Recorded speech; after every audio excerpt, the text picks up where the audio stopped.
Pawan, any amazing transformation or something, experiences which you can share with our listeners that has helped you have even deeper and firm belief in yoga? You have been imparting the wisdom of yoga, to people in your circle and around as well.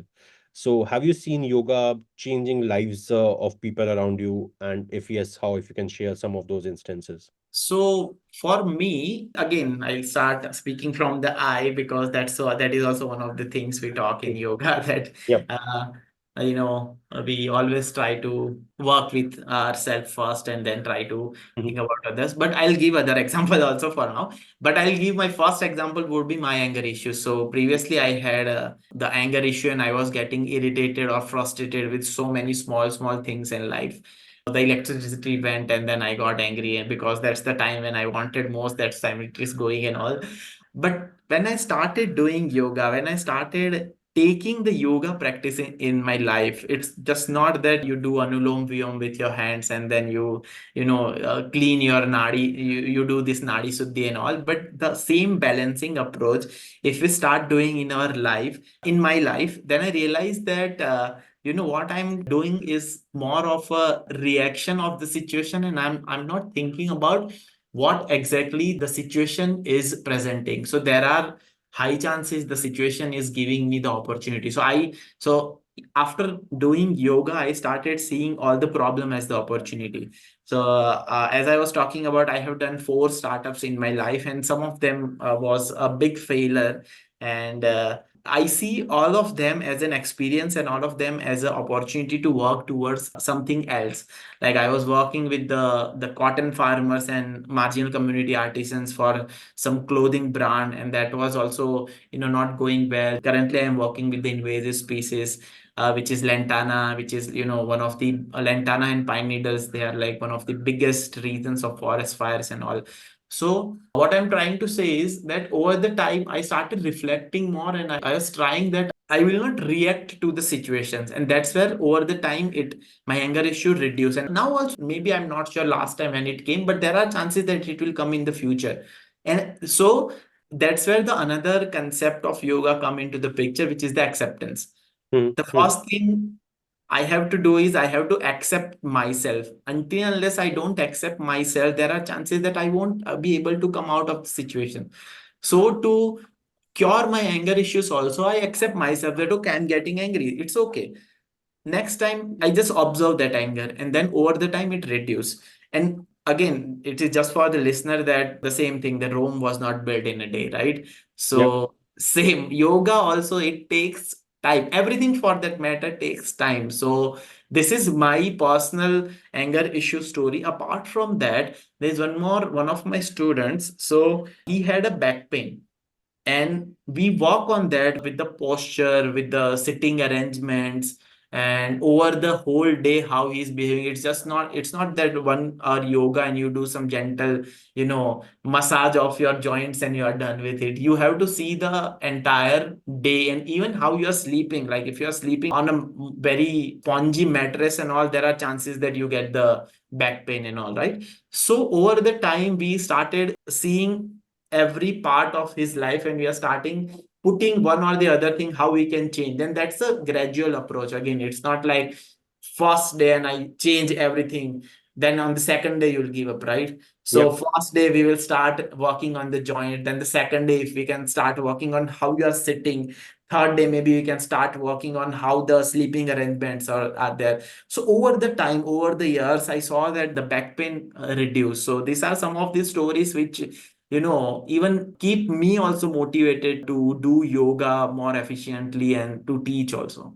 Wow, wow. Those are some amazing stories, Pawan. And yoga has played a significant role in my own life. I have seen the way regular practice of yoga, brought recovery to my ACL, reconstruction, and it has brought tremendous other benefits as well. So that particular 2021 year was one of the best years of my life, where I was comparatively calmer. I had more, stable. I would say I was not in always a rush.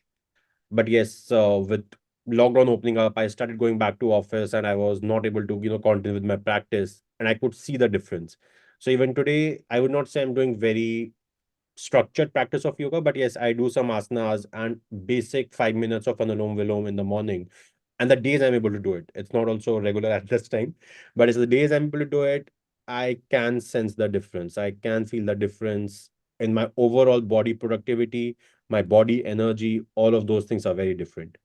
How would you perceive the relationship between modern medicine and yoga today? So I would like to hear your thoughts first on this, and then I have a follow-up question on this. Okay. Modern medicine. So if you think about, like, if you project the total age of the earth in 24 hours, then the modern medicine came 1 minute ago. So just take a time to sink in that the total dependency of the current life, which is on the modern medicine. If we project the earth timeline in 24 hours, it just came before 1 minute, and we survived for ages, right? So definitely there are some practices, some local, some indigenous practices which were helping us as a human to survive till the 19th century, for an example, right? Because it's just 100, 150 years back we started doing all this modern medicine things, right? Mhm. So this is the first thing which I really want everyone to just think about it. It's not like I'm against the modern medicine, but it's just it's just the food for the thought. What I see the modern medicine generally do is it just address the symptom, right? And that I'm talking from my self experience. Maybe we can talk about my self experience later, but that's what I see over the time, that the modern medicine only addresses the symptom. The traditional practices, be it a yoga, be it a meditation, be it the Ayurveda, which is like the ancient practice of our rishis, right? So those things were going towards the root cause of that. So if we talk about the Vata, Pitta, Kapha, and all, right. So those are the three types of body of a human, right? So the Ayurveda also goes with the individualized approach also, right? There are chances that the thing which is working for me will not work for you. Yep. You have to see your body type and then work accordingly, right? Mhm. The Mhm. modern medicine always gives you paracetamol for everything, right? But that is not going to work for all of us, right? There are chances that it will work definitely for some of us. It will reduce the symptom of the disease, but the root cause will still stay. So that is my take on the modern medicine, and maybe I'm wrong, but that's how I see it. I totally align with that, Pavan. I do, acknowledge the benefits of modern medicine. It has helped a lot of people out there. But what really worries me is the capitalist nature of modern medicine in today's world out there, where it's all about just getting money out of your pocket. I have seen cases in my own inner circle where if you're going to a doctor after a particular certain age with the complaint of having knee pain, without any further diagnosis, their response is get a knee replacement surgery done. And not getting too much into depth of that, but probably getting a knee replacement surgery doesn't guarantee that quality of life back. There are certain other restrictions that come along with it. Yes. And the patient is not informed about it beforehand. Once the surgery is done, you are told, now you have to live with it. I have seen these experiences happening with bariatric surgeons as well, where earlier, just with that, in the hindsight that your weight will be, you will be losing your weight, you will be living with a reduced weight. You're not told that your body will not be able to consume or absorb the required nutrients from the food you will be able to eat. Because after bariatric surgery, you cannot consume the same amount of food. It's probably very much reduced depending on the person to person, and now you would have to live on different supplements that come along with it to fulfill that gap in nutrition and vitamins or minerals that your body requires for its survival. So how can somebody really navigate it through? Because finding even an talking about the modern medicine, in the conventional medicine like Ayurveda, yoga, finding people who actually understand these modalities or these pathies, it's also hard. You cannot find these days, like I've been working in this domain for last 4 years, and I've come across a lot of many people. Now with my experience, I'm able to bring that conclusion, okay, these people don't have that deep understanding. But for a normal layman, and it took me good 4 5 years to get that understanding after talking to numerous and numerous people. But what about a normal layman out there who is just struggling to get back to his or her good health, or get a good quality of life? The first thing I'll see is like we should stop seeing the modern medicine as a superhero, which is enough to save the human, right? That is the first thing. And second thing is also over the time with the social media. If you read about it, our attention span is just 6 seconds, right? Yeah. So we need everything very quick. So today I am getting cough. I want to get recovered by the evening. So, and all the lifestyle changes and all the traditional medicine, Ayurveda, yoga, it will not work like that. It takes time. So, you need patience for that. So, if you want to walk with your body, you need the patience that the body, because body itself can produce, it has its own immune system, right? We Mm-hmm. just have to feed the proper food Yeah. and it will start recovering, right? So there's a famous sentence that take your food as your medicine and take your medicine as your food. So if you think about it, right? So the best medicine that comes is the food, but for that you need the patience and you need to think which is going with your body. So if I give my example from my childhood, I had a cough, and all my childhood I have taken the modern medicine. It just not reduce the cough, it just goes and come back, goes and come back, right? When I started doing the yoga, I started connecting with my body, right? And over the time, with the experiment with my food practices, which is going with my yoga, which is not going and all, over the time, I realized that because of the milk, I'm getting cough. When I started drinking the milk, the cough went. It was as simple as that, but the time period was long. So, do we have that much patience for and that is not connected with your financial status? Patience is not connected with your financial status. So, even if you are rich or poor, are you ready to see the symptoms? Are you ready to work with your food? Are you ready to give your body enough time to heal itself? So that's where the whole Ayurveda or yoga, path works towards that. And I saw myself healing. So that's how I'm giving this example to the people, like to the common people, that maybe we can, stop seeing the modern medicine as the only superhero and start taking the lifestyle changes one at a time. Apart Mm-hmm. from that, one more thing which is coming to my mind is that the skepticism about the effectiveness. So the way we see that the modern medicine stop the symptoms, right? And we see that it is working. Mm-hmm. While the Ayurveda works completely different. So once the cough comes, that is the symptoms that something is wrong in your body, right? So Yeah. how Ayurveda work is that it takes the entire cough out of your body so that the next time it won't come, right? So the symptoms is basically increasing, but your body is healing. So if we see the Ayurveda from the lens of skepticism, then there are chances that it won't be effective for you because you are seeing it completely on the different side also. Yeah.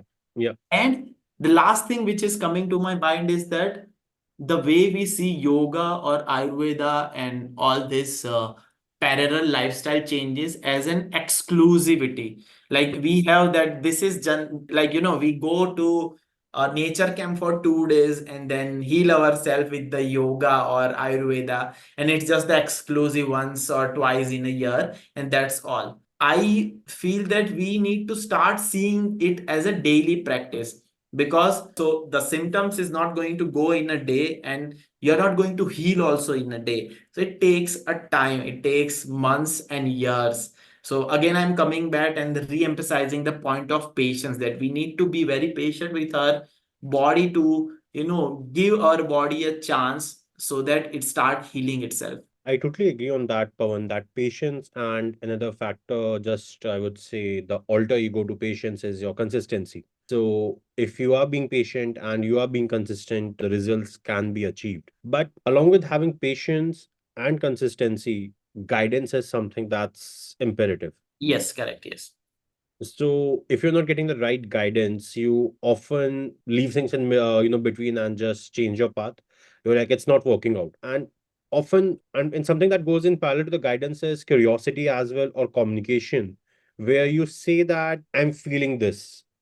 So that whole bridge of or I would say the joints between consistency, patience, guidance, and communication. These four directions have to be, moving hand in hand. These have to go hand in hand in parallel, so that to achieve the final results. What are your thoughts? Yes, yes, definitely. So for me also, like as I told you, right, I also have the preconceptions, or I also have the thoughts which is not aligned with the yoga. And because of my gurus, because of the external guidance, I started understanding the thing, and that too, it takes time, right? So definitely, I completely echo with you that first thing is you need guidance from the qualified expert. And apart from that, you need to be curious about that. You need to educate yourself. So if you talk about the going back to the last thing, that medicines, right? So we need to see the pro and cons of both practices. It's not only Ayurveda is going to work 100%, and it's not going to be your modern medicine is going to work 100%. So we need to educate ourselves in both the terms. And to educate ourselves, apart from the Google and all the books, we need expert guidance, definitely. So those things are there. And then the one which we already talk about, the approach, our approach should always be the gradual approach. Over the time, we reach to any place in terms of our body or in terms of our mind also. So just stay informed about the things and be adaptable to the change, and go towards the gradual approach is something which personally I go with. So, Pawan, what's your favorite asana? Let's wrap up the podcast with that. What's your favorite asana and why? So I think my favorite asana is Padmasana, because that's give me the stability and groundness in life. So yeah, I try to sit in Padmasana and think about daily routine, or for an example, what I have done and what I want to do and what I'm doing. Everything, like, what went wrong, what could have been better. Everything comes into my mind during I sit in the Padmasana. And apart from that, once that whole reflection cycle is done, I try to do bit of a meditation also in the Padmasana. So yeah, it's the asana which I want to spend my time with. Surya Namaskar is something that has, really helped me connect better. Yes, Uh, yes, yes, yes. so whenever I feel that, lack of energy, I try to do two or three Surya Namaskars and I feel comparatively better aligned. There was a time with regular guidance, and again, it happened only through guidance. I could not have achieved it on my own. Definitely. So my yoga teacher, Sonali, she took me to a stage where in 1 hour I was able to do around, if I remember correctly, 64 Surya Namaskars Oh in wow, 1 hour tenure. And it amazing. was her guidance and her pushing me to do it, like continuously motivating me. And she used to take the breaks if I wanted to. She was able to understand through the body language what I'm going through, where I need break, where I need that push. So that guidance is really important. Great, great, great. Definitely, definitely. Guidance is important. And one thing which I see is like from your example only, you are also becoming proactive, right? You are showing your interest, and that is like more than enough for the guide also to, give you the mentorship. So this is also something which, if we have time, we can, tell this to also to our listener, that if you can be curious about the life, about the yoga, about everything, then the things start coming along with the path, right? So Yeah. it's like be proactive and be curious is something which walk irrespective of the whole yoga, or even if you work in the IT, even if you work in your business or anywhere. I think being proactive and curious is something which helps in all aspects of life. So definitely, yeah. And for our listeners who only know one asana, that's Shavasana, Pavan is available to you. You can reach out to him on Instagram. We will be leaving his contact details in the description below. You can reach out to him and understand how you can start your own journey towards this profound world of yoga. Thanks a lot, Pavan, for being on the podcast. Thank you for giving this opportunity. Thank you. It was nice talking to you. Same here, Pavan. Same here. And once again, for our listeners, if you have anything that's been eating you up, that's bothering you, giving you stress, giving you anxiety, please remember we are listening. It's an anonymous mental health forum that Anya Wellness has started to help people get out there and vent out anonymously without the fear of being, judged or any prejudice or any bias out there. It's completely anonymous, so just come and vent out and start your journey towards a better mental health. Thank you.